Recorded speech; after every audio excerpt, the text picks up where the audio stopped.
This one's a weird one. Okay, so I'm talking about Morning Star, also known as Morning Star Warrior. And this is basically a kind of medieval fantasy film, first and foremost. Let's get that out of the way. Sounds straightforward so far. And basically, the plot here is we have this kind of like, you know, fairly sort of proficient warrior. And basically, he's kind of fighting, he's a soldier, and he's kind of fighting in some kind of army. And he's got his best friend with him, who actually, unfortunately, falls in battle in the kind of first battle in the beginning of the movie. And he's made a promise to his friend that he should fall in battle. Basically, he'll bring his body back to his family, and that's basically the movie. Is this kind of this warrior basically trying to transport this guy's body across the land to take him back to his people or his family or whatever. And on the way, basically, he encounters a variety of other sort of characters. You know, some friends, some foes. And that's pretty much the movie. So the plot here is very slight, and it starts off quite sort of simple enough. And you know, the first kind of maybe couple of people that he meets, you know, it's relatively straightforward. But as the film progresses, it gets more and more bizarre and very kind of trippy and surreal. You don't really know what you're watching. It has a kind of twist at the end, which I guess kind of makes sense and kind of does explain it to a certain degree, but you are kind of left sort of scratching your head somewhat, thinking, what the hell have I just watched?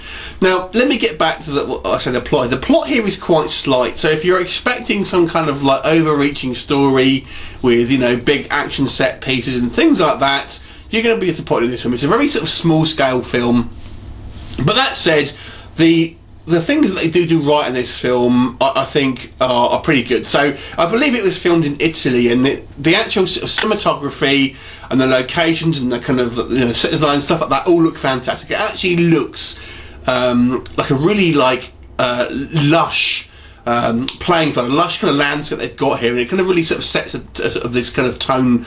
And I really like the cinematography as well. I think there's some quite creative use of camera work here and some quite beautiful shots. I also kind of quite liked the sort of costume design. I think it's very good. There's kind of a good sort of variety in the way people's looks, except for some makeup, which I'll come on to. And the actual character himself I found quite intriguing. He's kind of quite, he's not your typical kind of macho hero, I suppose. He's kind of quite kind of fallible, but a good guy overall. But you kind of root for him, and you kind of, you know, you want to see him succeed. And he doesn't actually say a whole lot until kind of sort of a good quarter of an hour into the movie. There's not a lot of dialogue in the initial part of the movie. And I don't believe a lot of these actors, probably English is their native tongue, so sometimes the acting is a little bit wonky on certain characters. But there are some of the things I really enjoyed actually were just the dialogue when he sort of sat down resting, and he's kind of imagining his kind of fallen friend sat there sort of beside him, their sort of conversations. And I don't know, I really like those scenes. I just found them kind of very sort of touching almost, and kind of you know, very interesting scenes to sort of look at. And you kind of you're looking at these guys, and you do feel this kind of like this camaraderie that they sort of have, and I really enjoyed those scenes. There's not a hell of a lot of action here. I do have to say, certain action scenes in this movie, when we do see them, some are okay, some towards the end are a little bit wonky. And as I said, as the film progresses, it gets more and more bizarre, and you just don't understand what's really going on in a lot of ways. And you think, what, you know, you kind of maybe just, your mind starts sort of drifting to a certain degree. So the problem is here, I don't think it's fleshed out enough as it could have been, and it becomes a little bit of a it's a bit too, trying to be a bit too clever for its own good, but at the same time not giving you enough to sort of flesh out this kind of story really. There are a couple of technical aspects which I wasn't so keen on. There are a use of certain characters' makeup to sort of try and make them look old, especially, and it looks a bit naff. There are kind of a couple of instances where you'll see here the makeup just looks a bit like makeup basically.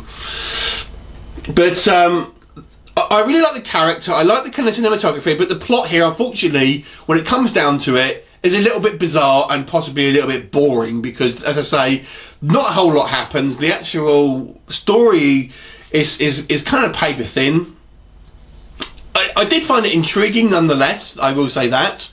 But it's a bizarre film. It's really not going to be for, I would suggest, mass audiences. But if you're kind of like just a kind of a different type of the sort of sword and sorcery films, and like a kind of smaller scale, but an interesting one, then you may want to check it out, because I did kind of, despite its kind of weirdness, I still kind of found it an intriguing movie, and you know, I enjoyed it for what it is. And there's some so bizarre scenes in it.